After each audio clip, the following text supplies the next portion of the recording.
మీరు గెలిచిరా బీజేపీని ఓడగొట్టిరా? బీజేపీని ఓడగొట్టినాం. ఇంకా ముందుంది ముసల పండగ. అంటే ఒక డిమాండ్, ఒక వాయిస్ని తీసుకెళ్ళగలిగారు దేశం మొత్తంలో. ఏంటంటే 15 సంవత్సరాల ఫాసిస్ట్ గవర్నమెంట్ని దాంట్లో ఒక వికెట్ని పడగొట్టడం అంటే మామూలు విషయం కాదు. ఖచ్చితంగా ఇక ముందు డౌన్ఫాల్ స్టార్ట్ అయింది, అది కంటిన్యూ అవుతుంది. అంటే బీజేపీ వద్దు ఈ దేశానికి, కాంగ్రెస్ వద్దు, బీజేపీ వద్దు, ఇలాంటి పార్టీలు మాకు వద్దు అని వాయిస్ తీసుకెళ్ళగలం. మీ ప్రత్యామ్నాయం ఏముంది? బీజేపీ ఇంకోసారి నిరూపించుకుంది ఒక గూండాగిరి పరిపాలన అని చెప్పి, ఒక బాధ్యత లేని పరిపాలన అని చెప్పి. సో ఇట్లాంటి ప్రభుత్వం ఎప్పటికైనా పడిపోవాల్సిందే. సో పడిపోతుంది. అదే ఈ ప్రొటెస్ట్ వల్ల మనకు తెలిసింది ఏంటంటే ఈ గవర్నమెంట్ ఎంతవరకు తెగించగలుగుతుంది, ఈ గవర్నమెంట్ అసలు రీతి ఏంటి అనేది మనకు బయటపడ్డది. సో డిమాండ్స్ అన్నీ పూర్తి అయ్యాయి ఇప్పుడు. Then we are very very happy for that. ఇప్పుడు విద్యారంగ సమస్యలు ఒక్కదాని మీద మీరు పోరాటం చేసి ఒక సమస్యని సాల్వ్ చేయగలరు. నెక్స్ట్ ఏంది? నెక్స్ట్ చెప్పండి. మీకు అయిపోతారా? ఇంకా చాలా ఉన్నాయి, చాలా రంగాల్లో చాలా లోపాలు ఉన్నాయి, వాటి మీద కూడా మీరు ఫైట్ కొనసాగుతుంది. ప్రస్తుతానికి అయితే విద్యా వ్యవస్థ అనేది చాలా దారుణంగా ఉంది. అంటే మిగతా డెవలప్డ్ నేషన్స్తో పోల్చుకుంటే ఇండియాలో విద్యా వ్యవస్థ అనేది చాలా అంటే క్రిటికల్గా ఉంది. ఇప్పుడు దానికి ఒక ఇప్పుడు ఈ ప్రొటెస్ట్ ఏం చేస్తుందంటే ఫ్యూచర్లో వచ్చే జనరేషన్ ఏదైతే ఉంటుందో, ఇప్పుడు మనకు జెన్జీ ఉన్నాము, ఇలా generation beta, generation alpha. So ఈ జనరేషన్స్ ఏవైతే ఉన్నాయో వీటికి పాత సిలబస్లు మొత్తం తీసి కొత్త సిలబస్ ఇంకా మంచి విద్యా వ్యవస్థ ముందు ఉంటుంది అనేసి మేము అనుకుంటున్నాం ఈ ప్రొటెస్ట్ ద్వారా. అది ఎట్లా ఇది ఒక కేంద్ర విద్యాశాఖ మంత్రి, కేంద్ర మంత్రిని రాజీనామా చేయించారు. 12 ఏళ్ళుగా బీజేపీ ఏ విషయంలో వెనక తగ్గలేదు. ఈరోజు విద్యార్థులు యువత బీజేపీ తల వంచుకునేలా చేసింది. దీనికి నెక్స్ట్ స్టెప్ ఏంటి? ఏం చేయకూడదు? దేశం మొత్తం యువత ఒక్కటయ్యి ఏం చేయగలదు అని చెప్పి సిజేపీ ద్వారా తెలిసింది. ఈ బీజేపీ గవర్నమెంట్ అంచెలంచెలుగా ఎట్లా ఎదిగిందో అట్లానే దిగుతుంది. ఇప్పుడు ప్రతి ఒక్క స్టెప్ దిగుతుంది. అది రోడ్డు మీదకి వచ్చేదాకా ఇట్లనే పోరాడతాం. ఎందుకంటే ప్రజలు కష్టపడుతున్నారు, జనాలు కష్టపడుతున్నారు, విద్యార్థులు కష్టపడుతున్నారు, కామన్ సిటిజన్స్. ఎందుకు ఇవన్నీ అవసరమా మాకు? ఇంత తిప్పలు పడి ఎందుకు గవర్నమెంట్ని పెట్టుకోవడము? దాన్ని తీర్చేదాకా ఇట్లనే పోరాడతాము. ఇంకోటి, గవర్నమెంట్లో జరిగే ఎటువంటి ఇబ్బందులు ఉన్నా కానీ, ఎటువంటి అరాచకాలు కానీ ఏమున్నా కానీ మేము పోరాడతాము. ఇట్లా దీనికోసం ఫైట్ చేస్తాం. ఒక సిజేపీ అనేది లేకపోతే, ఒక రాహుల్ గాంధీ మీ ప్రొటెస్ట్కు సపోర్ట్ లేకపోతే ఇది సక్సెస్ అవుతుంది అనుకుంటున్నా? సక్సెస్ అయ్యేదా? ఇది సిజేపీ అనేది ఒక ప్లాట్ఫామ్ అయ్యింది మాకు. రాహుల్ గాంధీని కూడా ముందుకొచ్చి మాట్లాడిందంటే యువత లోపల ఎంత స్పిరిట్, పట్టుదల ఉందో ఈ సిజేపీ ద్వారా తెలిసింది. సిజేపీ అనేది యువతను అందరినీ ఒక దగ్గరికి తీసుకురావడానికి ఉపయోగపడింది. ఇది ఎంతవరకు ఉంటుందో తెలియదు కానీ ఈరోజు రేపు ప్రధానమంత్రి, ఎల్లుండి గడ్కరీ కూడా కావచ్చు. సో ఇంతటితో ఆగేది కాదు. ఇన్జస్టిస్ మా టార్గెట్ అన్నట్టు. మాకు బీజేపీ వద్దు, ఈ దేశంలో బీజేపీ ఉండదు అని చెప్పేసి ఈ ప్రొటెస్ట్ మొత్తంలో కూడా ఒక వాయిస్ను తీసుకున్నారు. ఎందుకు బీజేపీని టార్గెట్ చేస్తుంది? బీజేపీ పరిపాలిస్తలేదు, డిక్టేటర్షిప్ చేస్తుంది. సో అందరూ విసిగించిపోయారు ఈ బీజేపీ పాలన. సో అట్లా మేము ఈ బీజేపీ పాలన వద్దు, గద్దె దింపుతాం. మేము ఇంకా పోరాడుతూనే ఉంటాం. ఇది ఎంతవరకన్నా ప్రధాని రాజీనామా చేయాలి, లేకపోతే ప్రధాని రాజీనామా చేయాలన్నారు. అవును, ప్రధాని దింపారు. ప్రధాని టార్గెట్ లేకపోతే ఇంకో మంత్రి ఎవరైనా పెట్టుకున్నారు? గడ్కరీ, అమిత్ షా. ఎందుకు అమిత్ షా? E20 పెట్రోల్ అంటుండు, ఇష్టం వచ్చినట్టు ఇది చేస్తున్నాడు, ప్రజల బండ్లతోని ఆటలు ఆడుతున్నాడు. అంటే వాళ్ళకి ఏమాత్రం భయం లేదు ప్రజలంటే. E20 కాకపోతే E100 చేస్తా అంటుండు. చేయమని ఒక్కసారి ఇప్పుడు చేయమనండి. నెక్స్ట్ గడ్కరీ ఇప్పుడు మాట్లాడమని చెప్పండి ఒక్కసారి. అసలు చాయిస్ అయ్యాను అన్నాడు, ఇప్పుడు మాట్లాడండి. ఇప్పుడు అడగండి, చాయిస్ ఇస్తాడా లేకపోతే పెట్రోల్ ధర తగ్గిస్తాడా? నిత్యావసర సరుకులు ధరలు పెరిగి ప్రజలందరూ ఇబ్బందులు పడుతుంటే మీకు ఎలాంటి చాయిస్ ఇయ్యను, E20 పెట్రోల్ అని చెప్పి సామాన్య ప్రజల బతుకులతో చిలగాట మాడుతుంటూ ఊడుకుంటామా మేము? ఈసారి ఒక్కసారి ఇప్పుడు చేయమని చెప్పండి. ఇప్పుడు సిస్టంలో ఎడ్యుకేషన్ మినిస్టర్ బాధ్యత తీసుకోవాలి. ఎందుకంటే ఎడ్యుకేషన్ సిస్టంలో నీట్ పేపర్ లీక్లు అయినాయి. ఎడ్యుకేషన్ మినిస్టర్ దేంట్లో ఉన్నాడు? ఏ పార్టీ? అసలు ఆయన మీద బాధ్యత ఎవరు తీసుకోవాలి, ఎవరు రెస్పాన్సిబిలిటీ? ఎడ్యుకేషన్ మినిస్టర్ని చూసుకోవాల్సింది ఏంటి? హోమ్ మినిస్టర్ కూడా సరిగా బాధ్యతలు తీర్చట్లే. ఇంకెవరు ఉన్నారు? Prime minister. అంటే ఇప్పుడు హెడ్ ఎవరంటే అటు దిగాల్సిందే. సో నెక్స్ట్ ఎవరు? అది ప్రజలు ఆలోచిస్తారు. మీరు ఎవరైనా టార్గెట్ పెట్టుకున్నారా? అంటే నిత్యం ప్రజలు ఇంటికి వెళ్ళి బయటకు వెళ్ళాలని ఇంజస్టిస్ ఇస్ ద టార్గెట్. అది ఎవరి చేతిలో ఉంటుందో, ఎవరు దాన్ని నడిపిస్తారో ఖచ్చితంగా వాళ్ళ కింద దిగుతారు, దించుతారు. ఏంది మీరు ఎవరికి థ్యాంక్స్ చెప్తారు? ఏంది మీ పోరాటం ఇంతవరకు అయిపోయినట్టేనా? ఇట్లా పోరాటం ఎప్పుడు ఆగదన్నా. ఇది థ్యాంక్స్ చెప్పాలంటే మొదటగా ఈ పోరాటంలో ఉన్న అందరికీ థ్యాంక్స్ చెప్పాలి. మెయిన్గా ఈ పోరాటం సక్సెస్ చేసినటువంటి సీజేపీ పార్టీకి, మెయిన్గా సీజేపీ పార్టీకి అలాైనటువంటి అంబేద్కర్ వాదాన్ని, పూలే వాదాన్ని, మళ్ళీ ఇదే విధంగా మన బహుజనులు ఎవరైతే ఉన్నారో వీళ్ళందరూ చదువుల మీదనే ఇంట్రెస్ట్ చూపించారు. ఆ చదువుల పేపర్ లీక్ అయింది. వాటిని కాపాడడం కోసం ప్రతి ఒక్కరు ఎవరైతే ముందుకొచ్చారో వాళ్ళందరికీ నేను థ్యాంక్స్ చెప్పదలుచుకున్నాను. అంటే ఇంతతో ఆగిపోతుందా? ఇంకా ముందుకెళ్తారా? ఇంకా ఇది ఆగదన్న, ఈ పోరాటం అనేది ఆగదు. ఎందుకంటే ఇది పేపర్ లీక్ అనేది ఇప్పుడు జరుగుతున్నది కాదు. ఒక పేపర్ అని కాదు, 150 పేపర్ లీక్ అని చెప్తున్నారు. 150 పేపర్లు ఇప్పుడు లీక్ అనేది ఇప్పుడు ఈ సీజేపీ అనేది లైన్ తీసుకోవడం వల్ల ఇప్పుడు రిజిగ్నేషన్ వరకు వచ్చింది. కానీ సీజేపీ లైన్ తీసుకోకపోతే ఇంకా 100 పేపర్లు లీక్ అయ్యి ఉండేయేమో. ఈ పేపర్లు ఎప్పుడైతే ఆగిపోతుందో దీనికి ఒక సిస్టమ్ అనేది రావాలి. ఆ సిస్టమ్ అనేది రానంత వరకు ఈ పోరాటం అనేది జరుగుతూనే ఉంటుంది అన్న. 3 నెలలుగా జరిగిన ఈ మూవ్మెంట్ ఏదైతే ఉందో ఈ దేశానికి బీజేపీ కాంగ్రెస్ వద్దు అనే ఒక మెసేజ్ ని బాగా బలంగా తీసుకెళ్ళి, అంటే ఎందుకు మరి మీ దగ్గర ఏమైనా ఇంకో ఆల్టర్నేట్ ఏమైనా ఉందా? భారతదేశంలోని ప్రజలు, ఎస్పెషల్గా స్టూడెంట్స్, జంజీ ప్రజలు, విద్యార్థి ఉద్యమకారులు, ఈ అంబేద్కరిస్టులు, పూలేయిస్టులు వీళ్ళందరూ కోరుకుంటుంది ఏంటంటే భారతదేశానికి కొత్త రకమైన ప్రభుత్వం కావాలి. 75 సంవత్సరాలు పరిపాలించిన ప్రభుత్వాలకి ఇప్పుడున్నటువంటి ఈ బీజేపీ ప్రభుత్వానికి పెద్ద తేడా లేదు.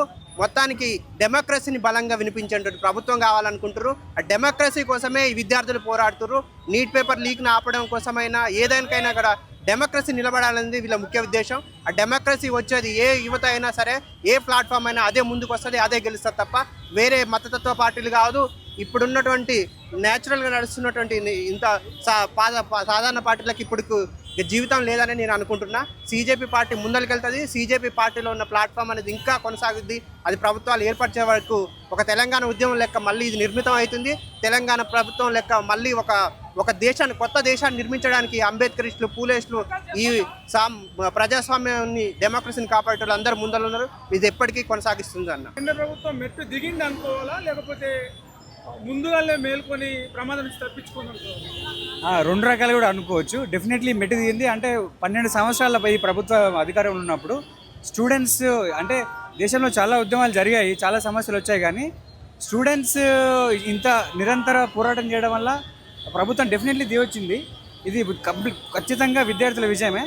కాకపోతే ఇంతటితో ఇది చాలా చిన్న విషయం. నీట్ పేపర్ లీక్ అనేది ఒక లక్షణం మాత్రమే. అది రోగం అనేది పేపర్ లీక్ అదొక్కటే కాదు. ఇది దీనికంటే పెద్ద రోగం ఏంది అని అంటే నీట్ ఎగ్జామ్ అనేదే అసలు స్ట్రక్చరల్ ఇట్ ఈస్ ప్రాబ్లమేటిక్. ఇప్పుడు పేద విద్యార్థులు, గ్రామీణ ప్రాంతాల్లో ఉన్న విద్యార్థులకు నీట్ ఎగ్జామ్లో చాలా డిసడ్వాంటేజ్ ఉంటుంది. సిబిఎస్ఈ సిలబస్కు అనుగుణంగా ఉంటుంది. ఈ కోచింగ్ చూడట్లానే ఉంటాయి. ఇప్పుడు ఇక్కడ ఫోటోలో మీరు చూసుకున్న అమ్మాయి అయితే తమిళనాడులో డాక్టర్ అనిత గారు, ఈమెకు స్టేట్ ఎగ్జామ్లో 90% కన్నా ఎక్కువ మార్కులు వస్తాయి. నీట్లో చాలా తక్కువ మార్కులు వస్తాయి. దానివల్ల ఈమె మెడికల్ సీట్ రాదు. అందుకని సుప్రీంకోర్టు కూడా పెడతారు, కానీ ఈమె కేసు ఆమె చెల్లదు. దీనివల్ల ఇప్పుడు నీట్ అనేది ఫండమెంటల్లీ గ్రామీణ ప్రాంతాల్లో స్టేట్ బోర్డులో చదువుకునే పిల్లలకు, ప్రభుత్వ పాఠశాలలో చదివిన పిల్లలకు, గిరిజన పిల్లలకు, దళిత పిల్లలకు, ఓబీసీ పిల్లలకు చాలా చాలా అన్యాయం చేస్తుంది. కాబట్టి ఇది కేవలం లక్షణం. ఇది స్టార్టింగ్. దీంతోపాటు ఇంకా మన విద్యారంగం మీదనే విద్యార్థులు, యువత పోరాటం ఉంటుందా, లేక మిగతా రంగాల గురించి కూడా ఆలోచిస్తారు? విద్యారంగం మొట్టమొదటికి చాలా చాలా ముఖ్యమైన విషయం ఏంటంటే దేశంలో విద్య అనేది చాలా నెగ్లెక్ట్ చేయబడుతుంది. బడ్జెట్ విషయంలో కానీ పర్టికులర్లీ ఇది నీట్ గురించి మనం మాట్లాడుతున్నాం. ఇంకా ప్రాథమిక విద్య గురించి మాట్లాడాల్సిన అవసరం ఉంది. తర్వాత గ్రామీణ ప్రాంతంలో విద్య గురించి మాట్లాడాల్సి ఉంది. దాంతోపాటు అన్ని విషయాలు కూడా, హెల్త్ విషయంలో కూడా చాలా సమస్యలు ఉన్నాయి. వాటన్నింటికి కూడా యువత మాట్లాడుతుంది. ఖచ్చితంగా అన్ని విషయాల్లో మాట్లాడుతుంది. కానీ ఇది మొట్టమొదటిగా మనం మాట్లాడుతున్న విషయం. చాలా ఆనందం. విద్యార్థులు ఇంత బలంగా ముందుకు వచ్చి ఇంత స్ట్రాంగ్గా కొట్లాడడం, గెలవడం అనేది చాలా చాలా సంతోషం. వాళ్ళు అనుకున్న ఏదైతే కేంద్ర మంత్రిని దింపాలనుకున్నారో దింపారు. దీన్ని ఎట్లా చూస్తారు? ఖచ్చితంగా ఇది కేవలం విజయమే కాదు, ఇది స్టూడెంట్ పవర్ అని మరొకసారి మా విద్యార్థులు అందరూ కలిసి ఈరోజు చూపించినారు. ఏదో మమ్మల్ని ఏదో చీడ పురుగులక తీసేసి మమ్మల్ని ఏదో బొద్దింకలు అంటే ఈరోజు బొద్దింకలు తలుచుకుంటే ఏం చేస్తుందో అనేది ఈరోజు ఒక ప్రభుత్వంకి బొద్దింకల పవర్ ఏందో చూపించినారు. ఏదో ఆషామాషిగా వీళ్ళు బొద్దింకలే వీళ్ళతో ఏమవుతుంది, ఒక ఇద్దరిని ఇట్లా తీసేయచ్చు, వీళ్ళతో పని కాదు అనుకున్నారు. కానీ ఈరోజు వణుకు పుడుతుంది. చలి చీమలు కలిస్తే ఒక పామునే చంపేస్తాయి. అట్లాంటిది ఈరోజు ఈ సామెతకి ప్రూవ్ చేసింది. ఈరోజు విద్యార్థులు అందరం కలిసి ఈరోజు ప్రూవ్ చేసుకున్నాం. ఖచ్చితంగా మళ్ళీ ఇంకోసారి విద్యార్థులతో పెట్టుకోవాలంటే ఏమవుతుందో మళ్ళీ ఈ అంటే ఈ ప్రొటెస్టులతో దీంతో మీకు అర్థమైపోయి ఉండొచ్చు ప్రభుత్వాలకి. ఇంకోసారి విద్యార్థులని బై మిస్టేక్ కూడా చిన్న చూపు చూడొద్దని ఈరోజు మేము తెలియజేస్తున్నాం. ఈ సిజేపీ పార్టీ విజయమా, బీజేపీ పార్టీ వైఫల్యమా, లేకపోతే విద్యార్థుల ఐక్యత సాధించిన తొలి విజయం అనుకోవచ్చా? ఎట్లా దీన్ని ఎట్లా కూడా? Good evening. ఇది వచ్చేసి సీజేపీ అని కాదు, సీజేపీ దీని స్టార్టింగ్. ఏదైతే మనకు ఇక్కడ విద్యార్థులకు అన్యాయం జరిగిందో వాళ్ళకి మొదలుగా సీజేపీ మొదలుపెట్టింది ఈ కార్యక్రమము.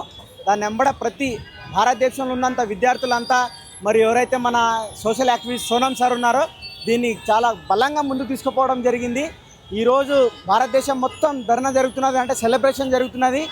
అభిజిత్ దీప్కే గారికి మరి అదేవిధంగా సోనం సార్ గారికి చాలా బిగ్ థ్యాంక్ఫుల్ చెప్పాలి. ఎందుకంటే ఈరోజు ఆయన ఎక్కడో అమెరికాలో లైఫ్ సెటిల్ అవ్వాల్సింది, ఎక్కడో చదువుకొని ఒక చిన్న మహారాష్ట్ర విలేజ్ నుంచి అక్కడ అమెరికా వరకు వెళ్ళి అక్కడ చదువుకోబడితే ఒక సిజేపీ చీఫ్ జస్టిస్ ఆఫ్ ఇండియా ఎవరైతే సూర్యకాంత్ ఉన్నారో ఆయన విద్యార్థులంతా కాక్రోచ్ లాగా ఉన్నారు, కాక్రోచ్ లాగా తిని పంటున్నారు అనే ఏదైతే నినాదం ఎత్తిండో దానిపైన పెద్ద ఒక చిన్న సోషల్ మీడియాలో ఒక పేజ్ క్రియేట్ చేసి ఈరోజు భారతదేశం మొత్తం ఎక్కడెక్కడైతే చిన్న చిన్న విలేజ్ ఉందో మొత్తం పాక్కున్నది. కాబట్టి ఇది విద్యార్థులది, భారతదేశంలో ఉన్న ప్రతి విద్యార్థికి ఇది విజయం అంకితం చేస్తున్నాం మనము. ఇప్పుడు స్టార్టింగ్ వచ్చేసి ఇది ఇంకోటి చెప్పాలంటే ఈ రెసిగ్నేషన్ సరిపోదు మనకి. ఇది స్టార్టింగ్ ఉంది. ఈ రిజిగ్నేషన్ ఏంటంటే కేవలం ఈ రాజకీయ సులభం కోసమే ఆయన రిజిగ్నేషన్ పెట్టాల్సి వచ్చింది. దీని వెనక నరేంద్ర మోడీ, నితిన్ గడ్కరీ ఇంకా రకరకాల చాలామంది ఉన్నారు. ప్రతి డిపార్ట్మెంట్లో అన్యాయం జరుగుతుంది. కాబట్టి ఇప్పుడు బీజేపీ గద్దె దిగాల్సిన సమయం వచ్చింది. గవర్నమెంట్ భయపడ్డది కాబట్టి ఈరోజు ఈ నిర్ణయం తీసుకోవాల్సి వచ్చింది. ఢిల్లీ జంతర్ మంతర్లో విద్యార్థులు ప్రశాంతంగా ప్రొటెక్ట్ చేస్తున్నప్పుడు అయితే వాళ్ళ మీద అన్యాయంగా దాడులు చేస్తే కొంతమంది ఆర్ఎస్ఎస్ బీజేపీ గుండాలు కూడా నేమ్ బ్యాచ్ లేకుండా వాళ్ళ మీద విపరీతంగా దాడులు చేయడం జరిగింది. వాళ్ళని కూడా కఠినంగా శిక్షించాలని మరి మీ మీడియా ద్వారా నేను కోరుకుంటున్నాను. మిత్రులారా, విద్యార్థుల విజయమా లేకపోతే ప్రజా సంఘాలు అన్ని వైపుల నుంచి మద్దతు లభించింది విద్యార్థుల పోరాటానికి, అట్లా అనుకోవాలి? మొదట ఈ విజయం విద్యార్థులది, విద్యార్థి యువతరాందే ఈ విజయం మొత్తం. ఇక దీనికి అనుబంధంగా అక్కడ ఢిల్లీలో కూర్చొని పోరాటం చేస్తున్న విద్యార్థులకి నీళ్ళు అందించిన వాళ్ళు ఉన్నారు, భోజనం అందించిన వాళ్ళు ఉన్నారు, బట్టలు అందించిన వాళ్ళు ఉన్నారు. వీళ్ళందరికీ కూడా చెందుతుంది. కానీ మొదటి క్రెడిట్ మాత్రం రాజీ పడకుండా, వెన్ను చూపకుండా 3 నెలలుగా విద్యార్థులు చేస్తున్న పోరాటం ఈ విజయం వారికి అంకితం చేస్తుంది. వాళ్ళు విద్యార్థులు కానే కాదు, ఈ దేశ పౌరులు కానే కాదు, పక్క దేశాల నుంచి వచ్చారు, ఉగ్రవాదులు, తుప్పెత్తుకుడే గ్యాంగ్ అని చెప్పి రకరకాల కామెంట్లు చేసి చివరికి తలొచ్చి రాజీనామా చేయని పరిస్థితి. సో దీన్ని ఎట్లా చూడొచ్చు? అంటే దీని మొత్తానికి మసిపూసి అంతా ట్రాప్ అని చెప్పే ప్రయత్నం చేసిన బీజేపీ ప్రయత్నం అంతా ఉత్తరే అయిపోయిందంట. నిజానికి ఇంత పెద్ద భారతదేశం కదా, ఎక్కడనో దండకారణ్యము లోపల కర్రెగుట్టలో మావోయిస్టులు ఉన్నారని చెప్పేసి అక్కడికి వెళ్ళి వాళ్ళను పట్టుకోవడమో లేదా ఎన్కౌంటర్ చేయడమో చేశారు కదా. ఢిల్లీలో నీ చుట్టుపక్కల పార్లమెంట్ చుట్టుపక్కల ఉన్నోళ్ళు పాకిస్తాన్ వల్ల, ఉగ్రవాదుల, బంగ్లాదేశ్ వల్ల, అమెరికా వల్ల, చైనా వల్ల దొరకబట్టలేరా మీరు? కనుక అది తప్పుడు ప్రచారం చేసి ఉద్యమాన్ని నీరుగార్చాలని ప్రయత్నం చేసి ఫెయిల్ అయిపోయారు. అందుకే ఈ పిల్లలందరూ దేశభక్తులు, వాళ్ళు భారతీయులు, దేశాన్ని ప్రేమించే వాళ్ళు. నరేంద్ర మోడీ గారు దేశాన్ని ఎంత ప్రేమిస్తున్నాడో ఈ పిల్లలు కూడా అంత ప్రేమిస్తున్నారు.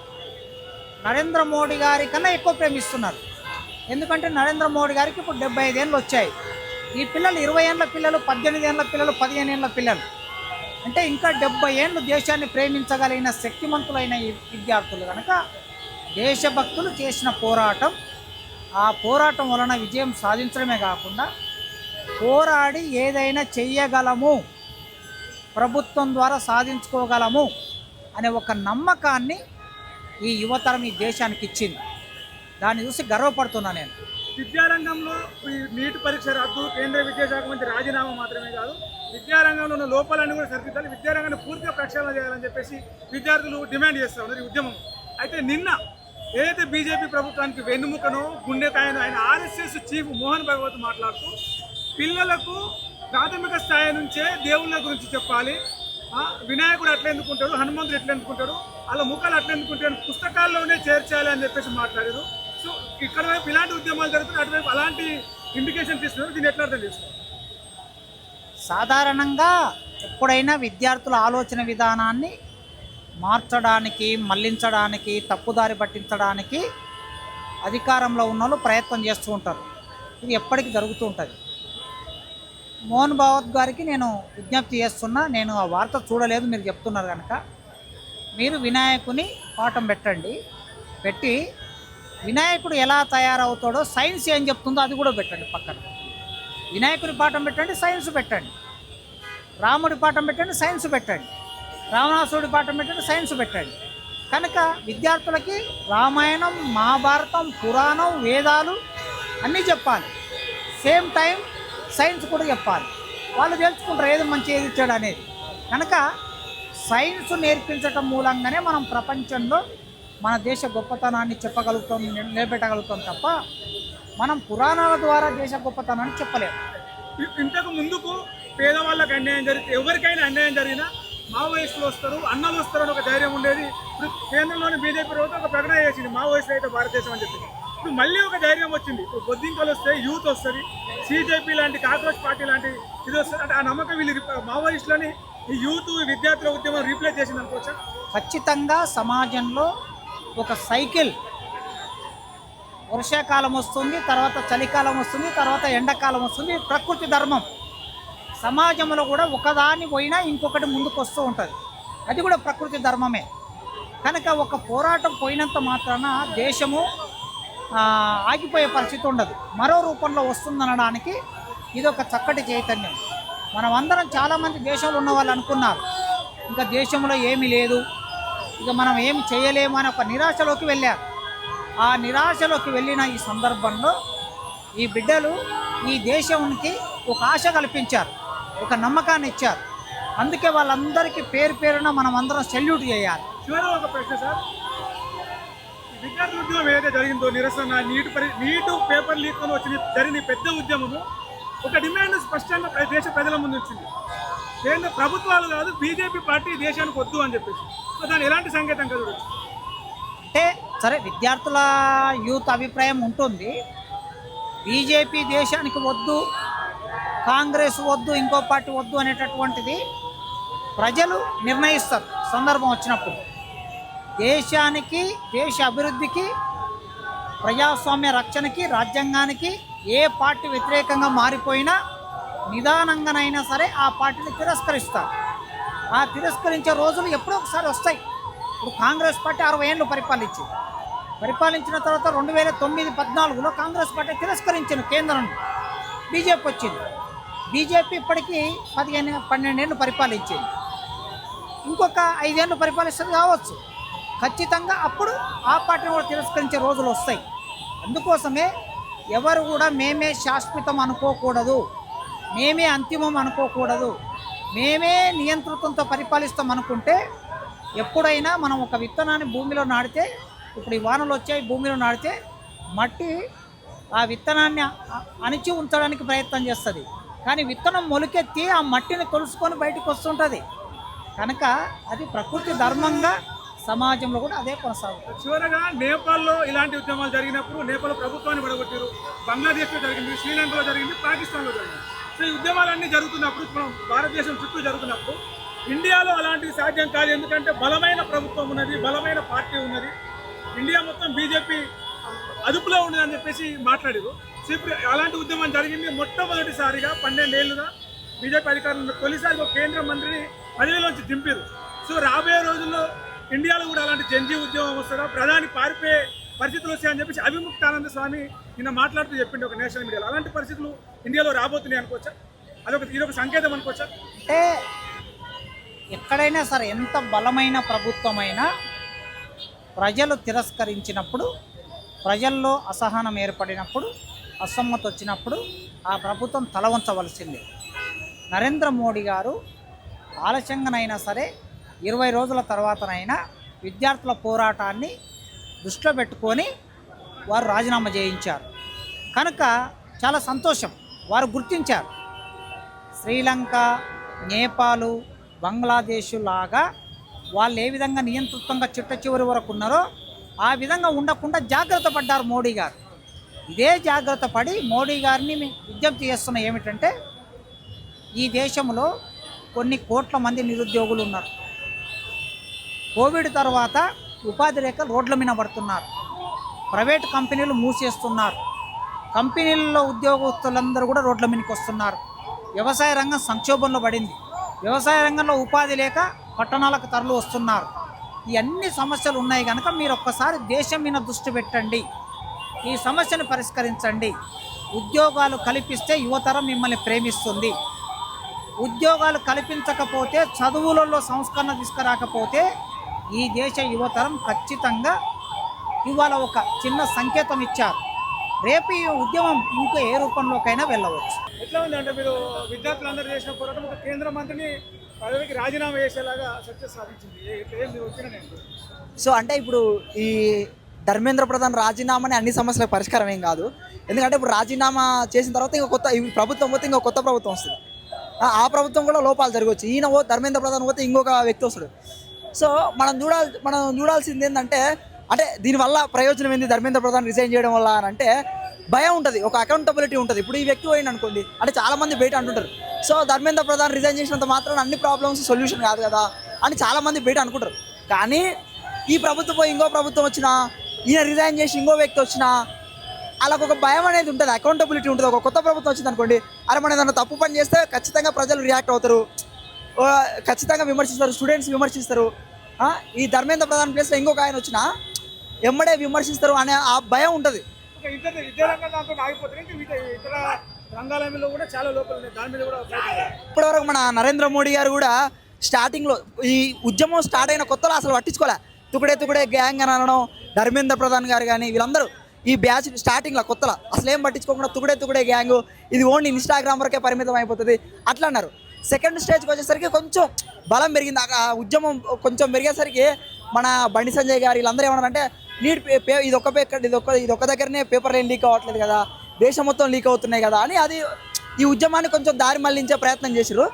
లాస్ట్ స్టేజ్కి వచ్చేసరికి ఈ ప్రొటెస్ట్ ఇంకా బలం పెరిగేసరికి ఏమైందంటే ఇంకా తప్పదు అన్న పరిస్థితిలో ఇంకా వీళ్ళతో చర్చలు పెట్టడం, సోనం వాంగ్చుక్ గారిని ఈ జేపీ నడ్డా ఇట్లాంటి సెంట్రల్ మినిస్టర్లు చాలామంది వెళ్ళి కలవడం, కలిసి చర్చలు పెట్టడం. సో అంటే మన ప్రధానమంత్రి గారికి ఏంటంటే ఏదైనా ఏ ఉద్యమమైనా ఫస్ట్ అంత పట్టించుకోడు. ఆ ప్రొటెస్ట్ వల్ల ఈయన పార్టీకి ఈయనకి ఏమన్నా ఎఫెక్ట్ పడినప్పుడు ఎమ్మడే పట్టించున్నాడు. వీళ్ళే ఫస్ట్ వీళ్ళను వీళ్ళు పాకిస్తాన్ ఏజెంట్లని, వీళ్ళని యాంటీ నేషనల్స్ అని అనడం. సో సోనం వాంగ్చుక్ సార్నేమో చైనా ఏజెంట్ అని అనడం, వీళ్ళకి అక్కడి నుంచి డబ్బులు వస్తున్నాయి అని అనడం. సో అంటే వాళ్ళు చైనా ఏజెంట్లు, వాళ్ళు పాకిస్తాన్ యాంటీ నేషనల్స్ అయితే వాళ్ళతో చర్చలు ఎందుకు పెట్టుకోవాలి. సో ఇప్పటికైనా ఈ వ్యవస్థలో కొత్త మంచి వాళ్ళు వస్తారని సరిగ్గా ఇప్పటి నుంచైనా సరిగ్గా ఉంటుందని. రాహుల్ గాంధీదా, విద్యార్థులదా, యువతదా, లేకపోతే బీజేపీ దీన్ని ఒప్పుకొని వెనక్కి తగ్గి విజయాన్ని ఖాతాలో వేసుకుంటారు ఎట్లా అనుకో? ఈ విజయము రాహుల్ గాంధీదో నరేంద్ర మోడీదో కాదు. ఈ విజయము భారతదేశంలో ఉన్న కోట్లాది మంది యువకులది, విద్యార్థుల విజయం ఇది.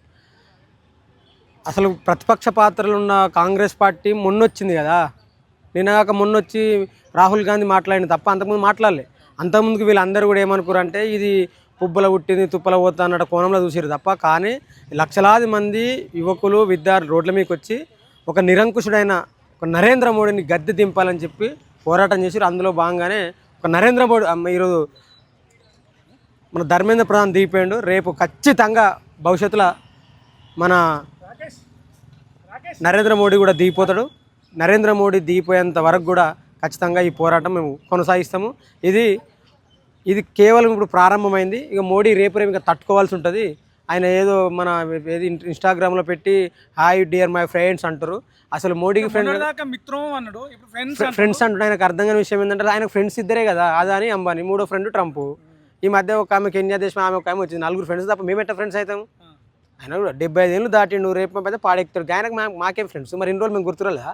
ఆయన ఒక ప్రధానమంత్రి, వాళ్ళ మినిస్టర్లకు ఏమని చెప్తుంది తెలుసా? ఫ్రెండ్షిప్ కోరి మన దగ్గరికి ఎవరు వచ్చినా మనం ఫ్రెండ్షిప్ యాక్సెప్ట్ చేయాలి. మీరు ఎందుకు మోడీ ఫ్రెండ్షిప్ మేము మోడీ ఫ్రెండ్షిప్ ఎందుకు యాక్సెప్ట్ చేస్తలేమంటే, మోడీకి ఇన్ని రోజులు మేము ఫ్రెండ్స్ మా దేశంలో గుర్తురాలేదా? అంటే మోడీకి ఇన్ని రోజులు ఒక అమెరికా అధ్యక్షుడు ట్రంప్ ఒకటే ఫ్రెండ్ అని గుర్తుకా? అంటే మేము కాదు, అంటే నీ అవసరం ఉన్నప్పుడు మేము ఫ్రెండ్స్, లేకపోతే మా మీద దాడా? చెప్పండి. మేము ఇప్పుడు కాదు కదా, అసలు నరేంద్ర మోడీకి మాకు ఫ్రెండ్షిప్ ఏంది?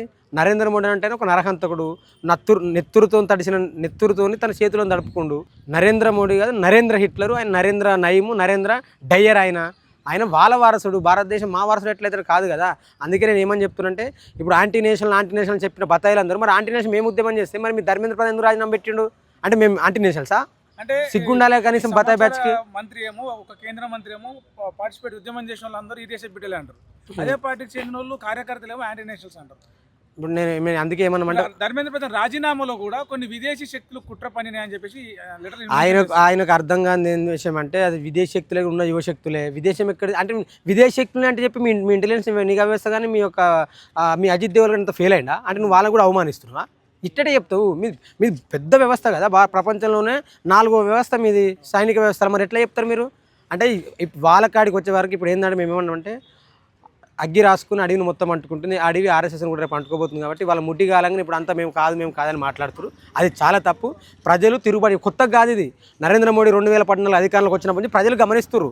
రైతు చట్టాలు తెచ్చి రైతుల మీద దాడి చేసి, ఆదివాసీ చట్టాలు చెప్పి ఆదివాసులు చంపాడు, మహిళల మీద అత్యాచారాలు చేసి, అసలు వాళ్ళ దృష్టిలో దేశభక్తి అంటే ఎవడు ఎక్కువ అత్యాచారాలు చేసి మహిళలు రేపు చేస్తారు, వాడు దేశభక్తులు అయితే వాళ్ళకి దండేస్తారు, దండం పెడతారు, వాళ్ళతో పోరాటం వాళ్ళ పార్టీలకు ఆహ్వానిస్తారు. ఇది కదా వాళ్ళ దేశభక్తి గురించి మాట్లాడేది. కాబట్టి నిజమైన దేశభక్తులు ఈరోజు గెలిచిరు. ఈ రోజు నుంచి మళ్ళీ కొత్త పోరాటం ప్రారంభం కాబోతుంది. బతాయిజ్ బ్యాచ్ ఓడిపోయింది, బాబాసాహెబ్ అంబేద్కర్ బ్యాచ్, భగత్ సింగ్ బ్యాచ్ గెలిచింది. ఇప్పుడు బీజేపీ వచ్చిన తర్వాత ఈ 12 ఏళ్లలో ఫస్ట్ టైం ఒక కేంద్ర మంత్రి రాజీనామా చేయడం. కాకపోతే దీనికి ముందు కూడా చాలా ఇష్యూలు వచ్చినాయి, చాలాసార్లు చాలా పోరాటాలు జరిగినాయి. చట్టాలు నల్ల చట్టాలు అంటే చట్టాలు వెనక తీసుకుని కేంద్ర మంత్రిని రాజీనామా చేయడం అనేది జరగలేదు. ఇప్పుడు అది యొక్క బలము, ఇప్పుడున్న పోరాటము, అప్పుడున్న పరిస్థితులకు అనుకూలంగా వాళ్ళు కొట్లాడారు. కానీ ఇప్పుడు జంజీ మా యువకులు మొత్తం బయటకు వచ్చి మోడీని నాకు తెలిసి దేశ చరిత్రలో ఒక ప్రధానమంత్రిని ట్రోల్ చేసినంత విధంగా ఎవరు ట్రోల్ చేయాలి? ఒకసారి మేము చూడండి ఇన్స్టాగ్రామ్లో ఎట్లున్నాయి, అది మామూలు ట్రోలింగ్. నాకు తెలిసి మోడీ ఒకవేళ చూసిన అనుకో ఆటకు వచ్చి నైట్ చనిపోతారు. ఆయన అంత ఘోరంగా ట్రోల్ చేసిరు. ఎందుకు? ఈ దేశానికి పట్టిన దరిద్రం నరేంద్ర మోడీ అని చెప్తారు. లక్షలాది మంది యువకులు బయటకు వస్తారు. ఆ యువకుల మీద దాడి అంటే ఏంది? భారతదేశ ముఖ చిత్రం మీద దాడి కదా, భరతమాత మీద దాడి కదా, భరతమాత బిడ్డల మీద దాడి చేస్తాను చెప్పు. కాబట్టి మోడీ కూడా దిగిపోవాల్సిందే. ఇప్పుడు విద్యార్థులు యువత డిమాండ్ నెరవేరింది. వాళ్ళ లక్ష్యం అంటే ధర్మేంద్ర ప్రధాన్ దింపాలనుకున్నారు, దింపారు, అయిపోయింది. మా లక్ష్యము ధర్మేంద్ర ప్రధాన్ దింపాలంగా. మా లక్ష్యము మోడీ, అమిత్ షా, బీజేపీ ప్రభుత్వం ఆర్ఎస్ఎస్ దింపడం, ఆర్ఎస్ఎస్ను ఈ దేశం నుంచి ఎలగొట్టాలి. ఇప్పుడు ఇంత మాట హిందువుల కోసం మాట్లాడుతున్న ఆర్ఎస్ అని చెప్తారు కదా, మరి ఆర్ఎస్ఎస్ మోహన్ బాబు ఎందుకు మరి 22 మంది పిల్లలు చచ్చిపోతే మాట్లాడాలి? అంటే వాళ్ళు హిందువులు కదా. నిన్న మాట్లాడుకుంటే ఆయన ఒక మాట అన్నాడు, ఏమని, పిల్లలకు దేవుడు అంటే ఏందో తెలుస్తలేదు, హనుమంతుడి ముఖము కోతి రూపంలో ఎందుకుంటుందో తెలుస్తుంది, శివునెంబడి ఆవి ఎందుకుంటుందో తెలుస్తలేదు. సో ఇవన్నీ తెలవాలంటే పుస్తకాలలోనే బడి స్థాయిలోనే, పాఠశాల స్థాయిలోనే ఈ దేవుళ్ళ పురాణాలు, దేవుళ్ళ కథలు పెట్టాలని చెప్పేసి మాట్లాడారు. అయితే నేను ఏమంటున్నానంటే, ఈ ఆర్ఎస్ఎస్, ఈ బీజేపీ ఈ దేశాన్ని వెనుక తీసుకోవాలని అనుకుంటుంది. ఇజ్రాయెల్ ఏమో ప్రపంచంతో పోటీ పడుతుంది. అక్కడ 6th క్లాస్ డెవలప్మెంట్ చేసిన ఆ టెక్నాలజీని భారతదేశం వాడుతుంది. మరి ఆవు పుస్తకాలు ఇప్పుడు హనుమంతుని మీద భక్తులు అని చెప్పుకున్నారు, మరి హనుమంతుని బొమ్మ పెట్టి ర్యాలీలు తీసిర్రు. ఇది అవల భక్తి. మరి అంటే హిందూ మతంలో హిందువుల కొత్త నేర్పించాల్సిన అవసరం లేదు, వాళ్ళకి తెలుసు ఏందనేది. వీళ్ళు అసలు హిందుత్వం అంటే మొత్తం మేమే ప్రతిని అని చెప్పుకొని మాట్లాడే ఆర్ఎస్ఎస్ వాళ్ళు మరి ఇప్పుడు ఇలా హిందూ పిల్లలు చనిపోతే ఎందుకు మాట్లాడరు చెప్పండి? వీళ్ళు అఖిల భారత విద్యార్థి పరిషత్ ఏబీపీ ఉంది, మరి ఏబీపీ ఎందుకు మాట్లాడేది? వీళ్ళంతా ఏడున్నారు మరి చెప్పు. అసలు బీజేపీకి హిందుత్వానికి సంబంధం లేదు. మరి హిందుత్వ కోణంలో మరి బీజేపీ దేశంలో దాడులు జరిగినప్పుడు మరి ఎక్కువ దాడులకు గురైంది హిందువులు గారా, దళితులు హిందువులు గారా, ఆదివాసులు హిందువులు గారా? ఎవరు హిందువులు గారు? హిందువులు అంటే ఎవరు? పవన్ కళ్యాణ్ పిల్లలే హిందువులు, అమిత్ షా కొడుకే హిందువు, అదాని పిల్లలే హిందువులు, అంబానీ పిల్లలే హిందువులు. అంటే పెట్టుబడిదారుల పిల్లలే హిందువులు, పేద వర్గాల పిల్లలు హిందువులు గారా? ఇదా? అది కాదు కదా. ఇంత ఉద్యమం జరిగిన భారతదేశము, హిందుత్వము, సనాతనము, నా దేశం అనే పవన్ కళ్యాణ్ చిన్న స్టేట్మెంట్ కూడా ఇవ్వలేదు. దాని పట్ల ఇప్పుడు పవన్ కళ్యాణ్కు మనం మీకు అర్థం కావాలి. పవన్ కళ్యాణ్ నటుడు, సినిమాలు ఉన్నప్పుడేమో త్రివిక్రమ్ డైరెక్టర్ నటిస్తాడు, రాజకీయాలకు వచ్చిన తర్వాత అమిత్ షా నరేంద్ర డైరెక్షన్ నటిస్తాడు. ఆయన ఎక్కడున్న నటుడే, ఆయన చాలా క్లారిటీగా నటనలోనే ఉండదు తప్ప ఆయన లీడర్ అని మీరు అనుకోకండి. నేనైతే ఎప్పుడైనా లీడర్ కాడ అనుకోలేదు. అందుకే నేను చాలా సందర్భాలు చెప్పినాను. చెగువేర కాడ స్టార్ట్ అయ్యాడు, చేతవాడి కాడ ఎండ్ అయ్యాడు, రేపు ఏంటి అయితే కూడా ఎవరికి తెలియదు. ఆయన పవన్ కళ్యాణ్ అంటేనే పావలా కళ్యాణ్. ఆయన ప్రజల గురించి, విద్యార్థుల గురించి ఎప్పుడు మాట్లాడలే కదా. ఆయన భగత్ సింగ్ నా గురువు అన్నాడు, చెగువేర నా గురువు అన్నాడు, నా వాళ్ళ బాట అన్నాడు, వీళ్ళ బాట అన్నాడు, లాస్ట్కు అమిత్ షా నరేంద్ర మోడీ బాటలు నడుస్తాడు. ఆయన దేశ బాటలు నడవలే కదా. ఒక చిన్న ఉదాహరణ, ఇప్పుడు ఈ దేశం గురించి మాట్లాడే వాళ్ళైతే, ఈ దేశ ప్రజలను ప్రేమించే వాళ్ళైతే, మీ ఆరోగ్యాలు బాగలేకపోతే మీరు వేరే ప్రైవేట్ హాస్పిటల్కి ఎందుకు పోతున్నారు? పవన్ కళ్యాణ్ ఏ హాస్పిటల్ పోయిండు? అదాని అంబానీ హాస్పిటల్ ముంబైకి పోయిండు. మరి ఎందుకు మరి గవర్నమెంట్ హాస్పిటల్ పోయి మనం అంత ఒకటే అని చెప్పి మాతో ఎందుకున్నాడు ఆయన? అంటే మీరు ఈ మట్టిని కానీ ఈ ప్రజలను కానీ మీరు ప్రేమించరా? అంటే మీ యొక్క ప్రజలను ప్రేమించడం అంటే మీ దృష్టిలో ప్రజల మీద దాడి చేయడమా, ప్రజలను హింసించడమా, పర్యావరణ ధ్వంసం చేయడమా? కాబట్టి ఈ జంజీ యువకులు మేము అందరం కలిసి ఈ దేశద్రోహులకు దేశభక్తుల మధ్య యుద్ధం జరిగింది. దేశద్రోహులు ఓడిపోయారు, దేశభక్తులు గెలిచారు. దేశభక్తులు బాబాసాహెబ్ అంబేద్కర్, భగత్ సింగ్ వారసులు, దేశద్రోహులు సావర్కర్ వారసులు, వాళ్ళంతా ఆర్ఎస్ఎస్ వాళ్ళు. ఇంత పెద్ద ఉద్యమం నిర్మాణం కావడానికి social media, Instagram, Twitter, social media apps బాగా పనిచేసినాయి అని చెప్పొచ్చు. వాస్తవం కదా? వాస్తవం. అయితే ఇది ఇక్కడ ఆయుధం ఎక్కడ ఉంది కాబట్టి మీరు అందరూ కూడా ఇన్స్టాగ్రామ్లోకి రండి. యూనియన్ మినిస్టర్ అందరూ కూడా ఇన్స్టాగ్రామ్ అకౌంట్లు క్రియేట్ చేసుకుని ఫాలో అవ్వండి, ఇన్స్టాగ్రామ్లో ఫాలో అవ్వండి అని చెప్పేసి మీరు ఏదైతే మార్గంలో ఉద్యమించారో అదే మార్గంలోకి బీజేపీని మంత్రులని మోడీ ఆహ్వానిస్తున్నారు. అది ఎత్తుగడ అనుకోవచ్చా లేకపోతే భయపడగా అనుకోవచ్చా? ఎత్తుగాడు ఏం లేదు, వాళ్ళని ఎత్తేసేగాడ. వాళ్ళు ఇప్పుడు ఎత్తుగాడ వేసుకోవచ్చు, మేము వాళ్ళని ఎత్తెత్తున్నాం, ఒక్కొక్కరిని ఎత్తెత్తాం. ఇప్పుడు ధర్మేంద్ర ప్రధాని ఎత్తేసినాం, నెక్స్ట్ నరేంద్ర మోడీని ఎత్తెత్తాం. బీజేపీని ఈ దేశం నుంచి ఖాళీ చేయడమే మా యొక్క ప్రధాన లక్ష్యము. సాధ్యమవుతుందా? భారతదేశంలోనే అతిపెద్ద రాజకీయ పార్టీ బీజేపీ. ఇప్పుడు వాళ్ళు ఎంతమంది స్టార్ట్ అయినారు? ముగ్గురుతో స్టార్ట్ అయింది. వాళ్ళకే స్టార్ట్ అయినా మాకే స్టార్ట్ ఇవ్వాలి, కాకపోతే రేపు కావచ్చు. యువకులు విద్యార్థులు తలుచుకుంటే ఈ ప్రపంచంలో కానిది అంటూ ఏది లేదు. నువ్వు పెంచి విప్లవం తీసుకో, ప్రపంచ పోరాటాలు మొత్తం కూడా విద్యార్థులు నెత్తురుతోనే తడిచినాయి. తెలంగాణ రాష్ట్రం కూడా విద్యార్థులు ఇచ్చారు కదా, మరి ఇంతకన్నా ఉదాహరణ ఏం కావాలి? మా దేశము, మా సంపద, మా ప్రజలు మేము కాపాడుకోవాలి. ఆయన మోడీ ఈ మధ్య ఇన్స్టాగ్రామ్లోకి వచ్చి ఐ డియర్ ఫ్రెండ్స్ అన్నట్టు అనుకుంటుంది, కానీ అంత పిచ్చోళ్ళు ఎవరు లేరు. చూసిరుగా మా వాళ్ళ పోరాటం ఎట్లు దెబ్బ కూడా తెట్లుంది, దిగిపోయాడు. ఇప్పుడు దిగండి, అయినా దిగిండా? ఇంత అహంకారము, అధికార ప్రతిపక్ష పార్టీ లేకుండా చిలిచి పడేసిన దేశంలో ఏకచక్రాధిపత్యం అనుకోండి మోడీ. కానీ యువకులందరితో ఏకాకి అయిపోయింది మోడీ. రేపు భవిష్యత్తులో మోడీకి, అమిత్ షాకు, బీజేపీకి, ఆర్ఎస్ఎస్కు గట్టి బుద్ధి తలగబోతుంది. ఇది జస్ట్ సోషల్ మీడియాలో అప్పుడప్పుడు కొన్ని ట్రెండ్స్ వస్తూ ఉంటాయి. సీజేపీ, ఈ నీట్ ఎగ్జామ్ అంతా కూడా 20 లక్షల మంది పిల్లలు రాశారు కాబట్టి జస్ట్ ఒక ట్రెండ్ సోషల్ మీడియాలో మాత్రమే. సో ఈ ట్రెండ్ను వెనకదొక్కడానికి కేంద్ర విద్యాశాఖ మంత్రి ప్రధాని రాజీనామా చేయించారు. సో ఈ ట్రెండ్ అయిపోతే మళ్ళీ ఇంకోటి యువత ఇదే కంటిన్యూ చేస్తా అని నమ్మకం లేదని చెప్పి మాట్లాడుతున్నారు. పుట్టలున్న సీమలు బయటకు వచ్చినాయి, బయటకు వచ్చిన సీమలు పామును కరిచినాయి. పాము చనిపోయింది, మళ్ళీ పుట్టలకు పోతే కావచ్చు, మళ్ళీ బయటకు వస్తాయి. కాలం గొప్పది, కాలం తనకు అనుగుణంగా తన బిడ్డలతోనే పోరాటం చేపిస్తుంది. ఇంకొక సమస్య వచ్చిన రోజు మళ్ళీ మీరు చూస్తారు. ఈ చిన్న సోషల్ మీడియాలో పుట్టింది సోషల్ మీడియాలో పోతారు అనుకోరు. ఏడికి వచ్చింది? సోషల్ మీడియాలో పుట్టి సోషల్ మూవ్మెంట్కి వచ్చి నరేంద్ర మోడీ యొక్క మంత్రివర్గంలో ధర్మేంద్ర ప్రధాన్ దింపింది. నెక్స్ట్ నరేంద్ర మోడీ కూడా దింపుతుంది. మేమేమో ఖాళీగా లేము. ఆయన అనుకున్నట్టు ఆయన సూర్యకాంత్ చెప్పిండు కదా, నాకు వాళ్ళు చేసే వీడియోలు చూడాలని లేదు, ఆమెమంట బుద్ధింకలని అన్నాడు కదా. మా వీడియోలు చూస్తావా? మీ 56 ఇంచులున్న నరేంద్ర మోడీ వీడియోలు చూడు, ఆయన పౌడర్ ఎట్లా కొట్టుకుంటున్న చూడు, ఆయన ఫోటోలు ఎట్లా ఇస్తున్న చూడు, ఆయన ఫోటోలు చూడు, మా ఆయన చూస్తావు. సూర్యకాంతము వీళ్ళందరినీ కూడా ప్రజలు, యువకులు గమనించారు. అందుకే చాలా పెద్ద మూమెంట్ ఇది. నాకు తెలిసి ఈ దేశ చరిత్రలోనే అతి హీనమైన ప్రధానమంత్రి, నరహంతకుడు నరేంద్ర మోడీ. ఎవడు లేడు. ఈ దేశాన్ని కాస్తో కూస్తో పోయిన ప్రధానమంత్రులు ప్రేమించరు, కానీ ఒక దేశాన్ని ద్వేషించిన వ్యక్తి, ఒక దేశం మీద దాడి చేసిన వ్యక్తి నరేంద్ర మోడీ. నరేంద్ర మోడీ కూడా భవిష్యత్తులో ఖచ్చితంగా తగిన మూల్యం చెల్లించుకోవాల్సింది.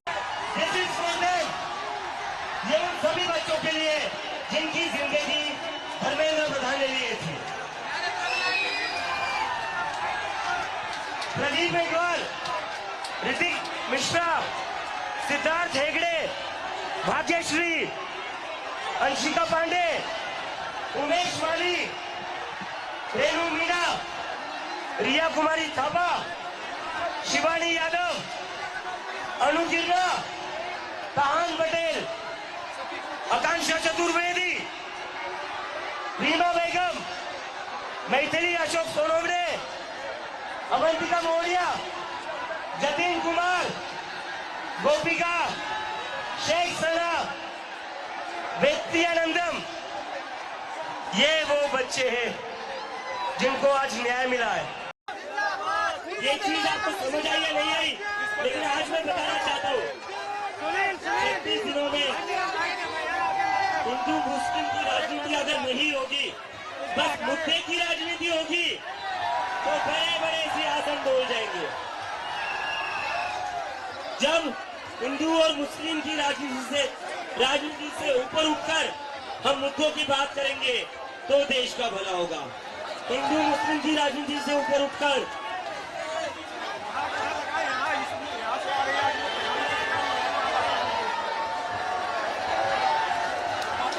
तो हिंदू मुस्लिम की राजनीति, हिंदू मुस्लिम की राजनीति, हिंदू मुस्लिम की राजनीति, जोर से सबको, ये जो बैठे हुए ना 12-12 साल से अहंकार में इस्तीफे नहीं होते। इनको सुनाई देनी चाहिए ये आवाज कि अब ये देश हिंदू मुस्लिम की राजनीति पर नहीं बैठेगा। इस देश का युवा हिंदू मुस्लिम की राजनीति के झांसे में नहीं आएगा। इस देश का युवा शिक्षा की बात करेगा, इस देश का युवा भविष्य की बात करेगा, रोजगार की बात करेगा। हिंदू मुस्लिम की राजनीति, हिंदू मुस्लिम की राजनीति। मैं मोदी जी से कहना चाहता हूं, सुबह हो गई मामू, सुबह हो गई मामू, सुबह हो गई है। डेमोक्रेसी की सुबह हो गई है। अब इस देश की जनता जाग चुकी है। और जैसे कि मैंने कहा था, ये पहला विकेट है, ये पहला विकेट है। यहां नहीं रुकेंगे, अब तो बस शुरुआत हुई है, अभी तो बस शुरुआत हुई है। मैं सभी उन स्टूडेंट्स को सैल्यूट करता हूं, सभी वॉलंटियर्स को सैल्यूट करता हूं जो पिछले 36 दिन से यहां पर 45 डिग्री की धूप में बैठे हुए थे, बारिश में बैठे हुए थे। पुलिस वालों ने पानी बंद कर दिया तब भी आप लोग बैठे रहे, थाना रोक दिया तब भी आप लोग बैठे रहे। आप लोगों की हिम्मत तोड़ने की बहुत कोशिश की, लेकिन आप लोगों की हिम्मत टूटी नहीं।